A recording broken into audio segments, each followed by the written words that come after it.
کاف ہا یا عین صاد، یہ تمہارے پروردگار کی مہربانی کا بیان ہے جو اس نے اپنے بندے زکریا پر کی تھی، جب انہوں نے اپنے پروردگار کو دبی آواز سے پکارا اور کہا کہ اے میرے پروردگار، میری ہڈیاں بڑھاپے کے سبب کمزور ہو گئی ہیں اور سر سفید بالوں کی وجہ سے چمکنے لگا ہے، اور اے میرے پروردگار، میں تجھ سے مانگ کر کبھی محروم نہیں رہا، اور میں اپنے بعد اپنے بھائی بندوں سے ڈرتا ہوں، اور میری بیوی بانجھ ہے، پھر بھی مجھے اپنے پاس سے ایک وارث عطا فرما جو میری اور اولاد یعقوب کی میراث کا مالک ہو، اور اے میرے پروردگار، اس کو خوش اخلاق بنائیو۔ فرمایا اے زکریا، ہم تم کو ایک لڑکے کی بشارت دیتے ہیں جس کا نام یحییٰ ہوگا، اس سے پہلے ہم نے اس نام کا کوئی شخص پیدا نہیں کیا۔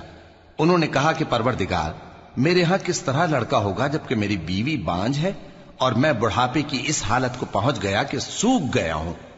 حکم ہوا کہ اسی طرح ہوگا۔ تمہارے پروردگار نے فرمایا ہے کہ مجھے یہ آسان ہے، اور میں پہلے تم کو بھی تو پیدا کر چکا ہوں اور تم کچھ چیز نہ تھے۔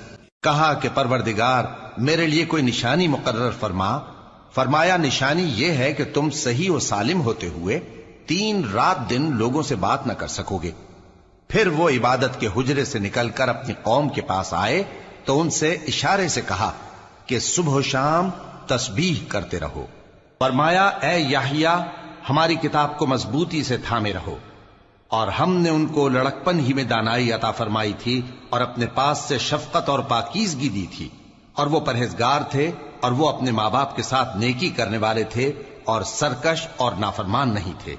اور جس دن وہ پیدا ہوئے اور جس دن وفات پائیں گے اور جس دن زندہ کر کے اٹھائے جائیں گے ان پر سلام ہے۔ اور کتاب یعنی قرآن میں مریم کا بھی تذکرہ کرو، جب وہ اپنے لوگوں سے الگ ہو کر مکان کے مشرقی حصے میں چلی گئیں، پھر انہوں نے ان کی طرف سے پردہ کر لیا تو ہم نے ان کی طرف اپنا فرشتہ بھیجا، سو وہ ان کے سامنے ایک خوبصورت مرد کی صورت میں آیا۔ مریم بولی کہ اگر تم پرہیزگار ہو تو میں تم سے بچنے کے لیے رحمان کی پناہ لیتی ہوں۔ فرشتے نے کہا کہ میں تو تمہارے پروردگار کا بھیجا ہوا یعنی فرشتہ ہوں، اور اس لیے آیا ہوں کہ تمہیں پاکیزہ لڑکا بخشوں۔ مریم نے کہا کہ میرے ہاں لڑکا کیوں کر ہوگا جبکہ مجھے کسی مرد نے بطور شوہر چھوا تک نہیں اور میں بدکار بھی نہیں ہوں۔ فرشتے نے کہا کہ یوں ہی ہوگا۔ تمہارے پروردگار نے فرمایا کہ یہ مجھے آسان ہے اور میں اسے اسی طریق پر پیدا کروں گا تاکہ اس کو ہم لوگوں کے لیے اپنی طرف سے نشانی اور ذریعہ رحمت بنائیں، اور یہ کام مقرر ہو چکا ہے۔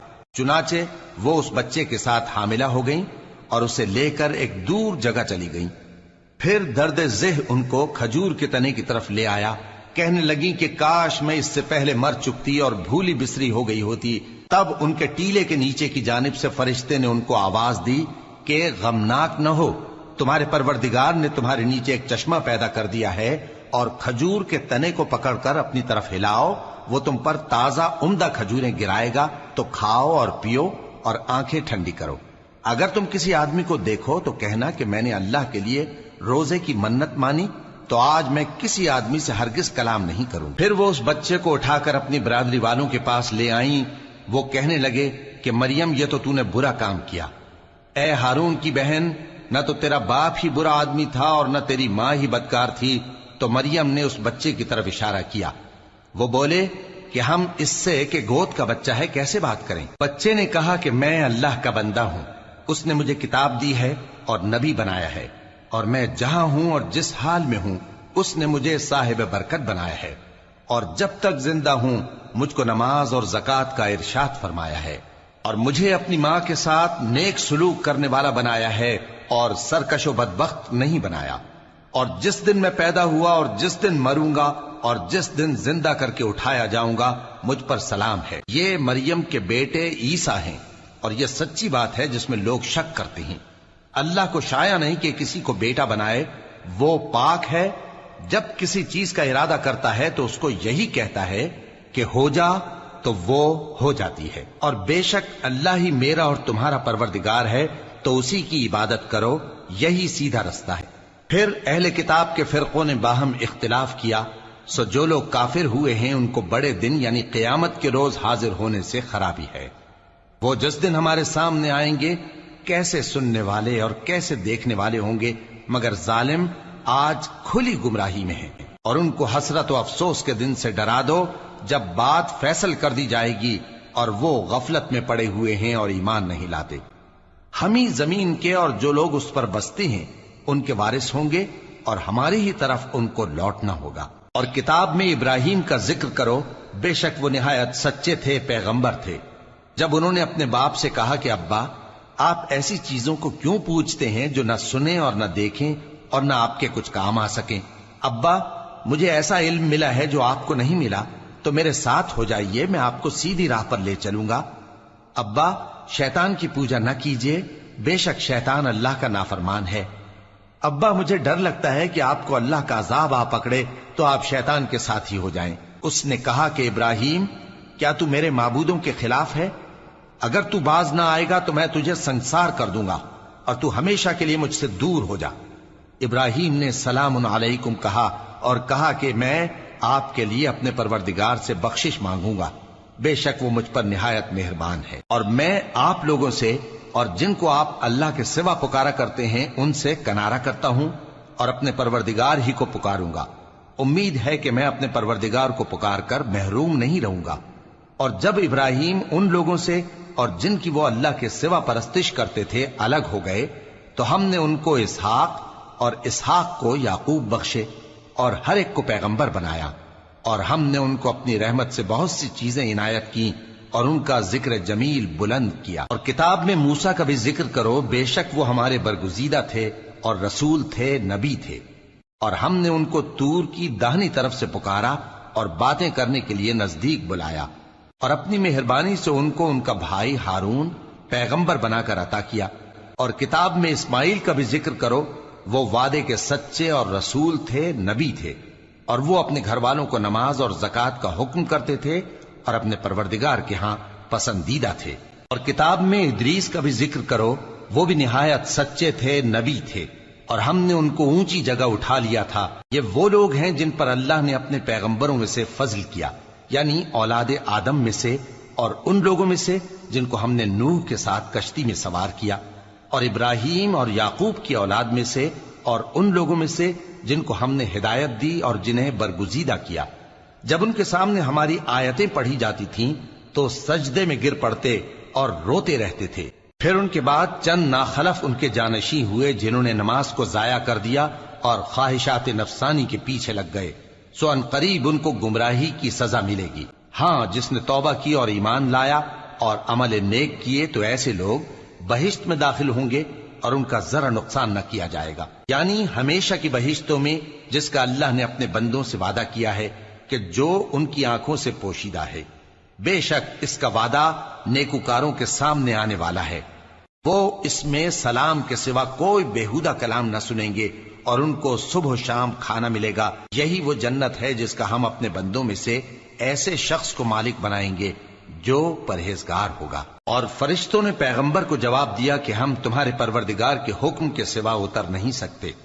جو کچھ ہمارے آگے ہے اور جو پیچھے ہے اور جو اس کے درمیان ہے سب اسی کا ہے، اور تمہارا پروردگار بھولنے والا نہیں، یعنی آسمان اور زمین کا اور جو ان دونوں کے درمیان ہے سب کا پروردگار، تو اسی کی عبادت کرو اور اس کی عبادت پر ثابت قدم رہو۔ بھلا تم کوئی اس کا ہم نام جانتے ہو؟ اور کافر انسان کہتا ہے کہ جب میں مر جاؤں گا تو کیا زندہ کر کے نکالا جاؤں گا؟ کیا ایسا انسان یاد نہیں کرتا کہ ہم نے اس کو پہلے بھی تو پیدا کیا تھا جبکہ وہ کچھ بھی چیز نہ تھا؟ سو تمہارے پروردگار کی قسم، ہم ان کو جمع کریں گے اور شیطانوں کو بھی، پھر ان سب کو جہنم کے گرد حاضر کریں گے اور وہ گھٹنوں پر گرے ہوئے ہوں گے۔ پھر ہر گروہ میں سے ہم ایسے لوگوں کو کھینچ نکالیں گے جو رحمان کے مقابلے میں سخت سرکشی کرتے تھے۔ پھر ہم ان لوگوں سے خوب واقف ہیں جو اس میں داخل ہونے کے زیادہ لائق ہیں، اور تم میں سے کوئی شخص نہیں مگر اسے اس پر گزرنا ہوگا، یہ تمہارے پروردگار پر لازم ہے، مقرر ہے۔ پھر ہم پرہیزگاروں کو نجات دیں گے اور ظالموں کو اس میں گھٹنوں کے بل پڑا ہوا چھوڑ دیں گے۔ اور جب ان لوگوں کے سامنے ہماری آیتیں پڑھی جاتی ہیں تو جو کافر ہیں وہ مومنوں سے کہتے ہیں کہ دونوں فریق میں سے مکان کس کے اچھے اور مجلسیں کس کی بہتر ہیں، اور ہم نے ان سے پہلے بہت سی امتیں ہلاک کر دیں، وہ لوگ ان سے ٹھاٹ باٹ اور نمود و نمائش میں کہیں اچھے تھے۔ کہہ دو کہ جو شخص گمراہی میں پڑا ہوا ہے، رحمان اس کو آہستہ آہستہ مہلت دیے جاتا ہے یہاں تک کہ جب اس چیز کو دیکھ لیں گے جس کا ان سے وعدہ کیا جاتا ہے، خواہ عذاب اور خواہ قیامت، تو اس وقت جان لیں گے کہ مکان کس کا برا ہے اور لشکر کس کا کمزور ہے۔ اور جو لوگ ہدایت یاب ہیں اللہ ان کو زیادہ ہدایت دیتا ہے، اور نیکیاں جو باقی رہنے والی ہیں وہ تمہارے پروردگار کے ہاں صلے کے لحاظ سے خوب اور انجام کے اعتبار سے بہتر ہیں۔ بھلا تم نے اس شخص کو دیکھا جس نے ہماری آیتوں سے کفر کیا اور کہنے لگا کہ اگر میں ازسر نو زندہ ہوا بھی تو یہی مال اور اولاد مجھے وہاں ملے گا؟ کیا اس نے غیب کی خبر پالی ہے یا اللہ کے یہاں سے عہد لے لیا ہے؟ ہرگز نہیں، یہ جو کچھ کہتا ہے ہم اس کو لکھتے جاتے اور اس کے لیے آہستہ آہستہ عذاب بڑھاتے جاتے ہیں، اور جو چیزیں یہ بتاتا ہے ان کے ہم وارث ہوں گے، اور یہ اکیلا ہمارے سامنے آئے گا۔ اور ان لوگوں نے اللہ کے سوا اور معبود بنا لیے ہیں تاکہ وہ ان کے لیے موجب عزت ہوں۔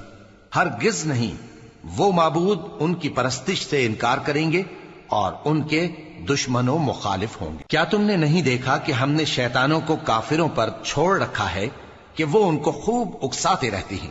تو تم ان پر عذاب کے لیے جلدی نہ کرو کہ ہم تو ان کے لیے دن شمار کر رہے ہیں۔ جس روز ہم پرہیزگاروں کو رحمان کے سامنے بطور مہمان جمع کریں گے اور گنہگاروں کو دوزخ کی طرف پیاسے ہانک لے جائیں گے، تو لوگ کسی کی سفارش کا اختیار نہ رکھیں گے مگر جس نے رحمان سے اقرار لے لیا ہو۔ اور کہتے ہیں کہ رحمان بیٹا رکھتا ہے۔